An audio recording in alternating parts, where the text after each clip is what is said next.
You realize our first glimpse of God was a God stooping over the earth to establish that this potter that Jeremiah is looking at is just a shadow of the real potter who stooped down, the living touching the lifeless. The celestial touching the terrestrial, the divine touching the human, the miraculous touching the mundane. We have a God who can stoop. Oh God. And there's a potter stoops down and pulls up the clay. We get a picture of God's commitment to touch the lifeless. If there are any lifeless people listening at me and you cannot reach God, don't worry. He stoops. He will come where you are. He's not afraid to get his hands dirty. He's not afraid to get down into the muddy, messy business of formation. Some people only want a finished product. I listened to them talking about dating before the service started. Most people are dating looking for the finished product, but God is not looking for the finished product. He'll come and get into the messy business of formation. Oh, the living touching the lifeless is a picture of the incarnation itself. That God in his divinity would wrap himself up in humanity is holiness, dressed in wretchedness. The incarnation of Christ is the Word made flesh. The Word wrapped in clay. That's all he needed Mary for. He was the Word before Mary's mama met her daddy. But he said, Mary, I need to borrow some clay. And the Spirit of God came up on her. Not even saying a word when he did it, but it was to make the silent sermon that we call Jesus, who is the Word walking in the garden. Write that down, the Word walks. The Word walks. It's not just that the Word talks, it's that the Word walks. The Word walks. The Word walks. The walking Word is a picture of Jesus, a Jesus indicating to us that God stoops. In fact, Jesus himself is God stooping.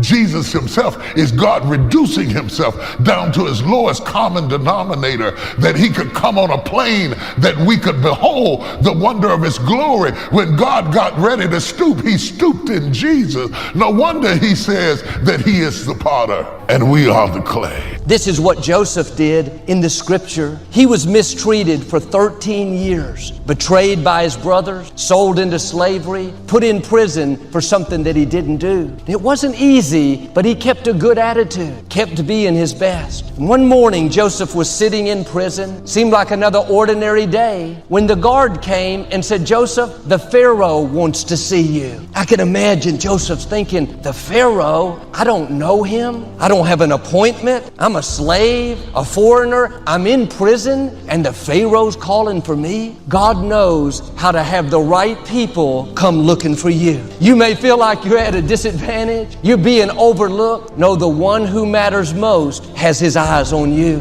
The one who controls the universe, the Most High God, is watching after you. He's working out his plan for your life. Joseph walked in and was standing in the presence of one of the most powerful people of that day. He interpreted the Pharaoh's dream. He was so impressed, he made Joseph the prime minister of Egypt, second in command. It happened quickly. Joseph didn't have to run for office. The Pharaoh didn't hold a vote. He didn't interview candidates for 6 months. Right on the spot, he made Joseph the prime minister. God knows how to do a quick work. The trouble, the injustice, it hurried out of Joseph's way. He woke up that morning a slave in prison. He went to bed that night the prime minister, promoted, vindicated.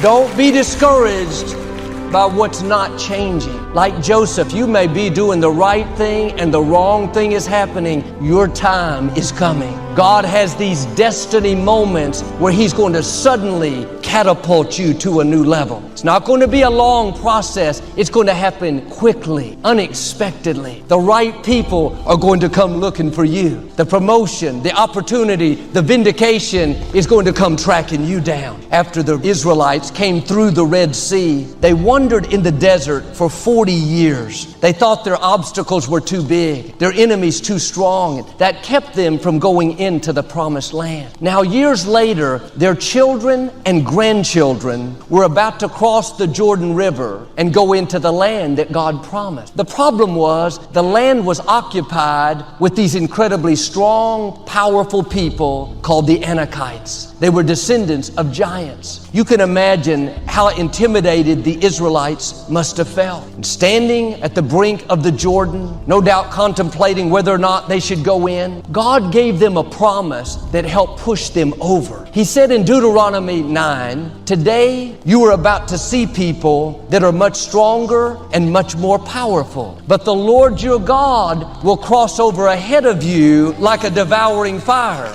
He will subdue them so that you can quickly conquer." Unlike their parents that talked themselves out of it, this new generation had the boldness to go in. Just like God promised, they quickly conquered the land. Of course, in the beginning, I didn't know what people's reaction was going to be because they didn't know what I was going to be doing. But once people saw what I was doing, and there's, I hear from SEALs every podcast that comes out. My brothers, they send me a text and say, "That one's great, man," and so it's awesome. It's great stuff, and yeah, I'm not really afraid of what's going to happen if someone doesn't like what I'm doing. I'm okay with it. What do you suggest to somebody who might be? Because I think there is a lot of people out there who have grand visions and ideas for what they want to do in the future, and for whatever reason, they're scared about failure or scared about the feedback or the ridicule from others. What do you say to somebody like that? Well, if you're that scared of something, maybe you should just not do it and go away and hide somewhere else where no one will bother you in a nice comfortable place, maybe with some nice pillows and a down blanket.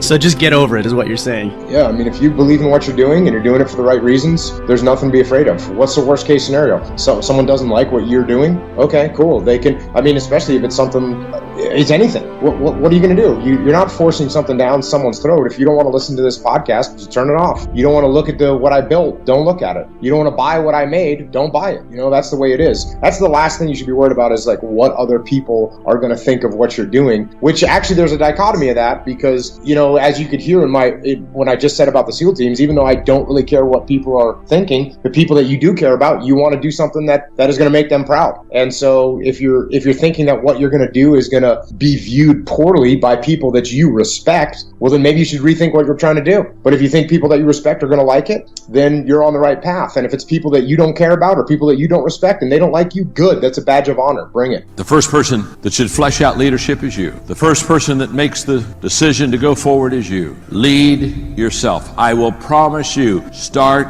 there. Start small. Start with you. When I was 25, I made a very important leadership decision that literally has changed my life. When I was 25, I made a decision that as a teacher, I would never teach something that I didn't 100% believe. And what that meant was I did a lot of things, I had a lot of subjects I didn't teach on. Are you with me? But I realized that the power, the life change, the passion all comes out of living it yourself. And once you start living it yourself, it is so amazing how people will begin to follow you. So don't leave this conference and go back and say, "Oh, let me tell you what I learned." No, don't tell them what you learned. Show them.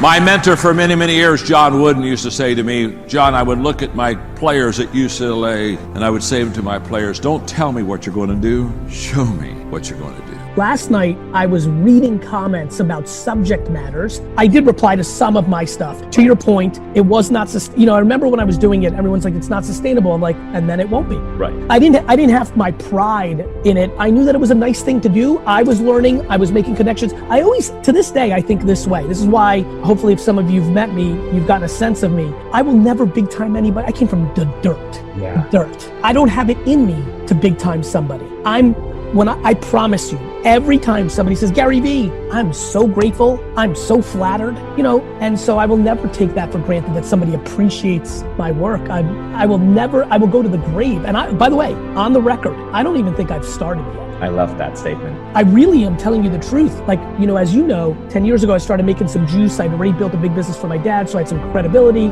And I'm in a totally different stratosphere than I was back then. And that's exactly how I feel right now of who I'm gonna be at 54, because I think I have good intent. I believe in what I'm doing. I'm working hard. I'm working fair. I'm doing the things that, lead to good things.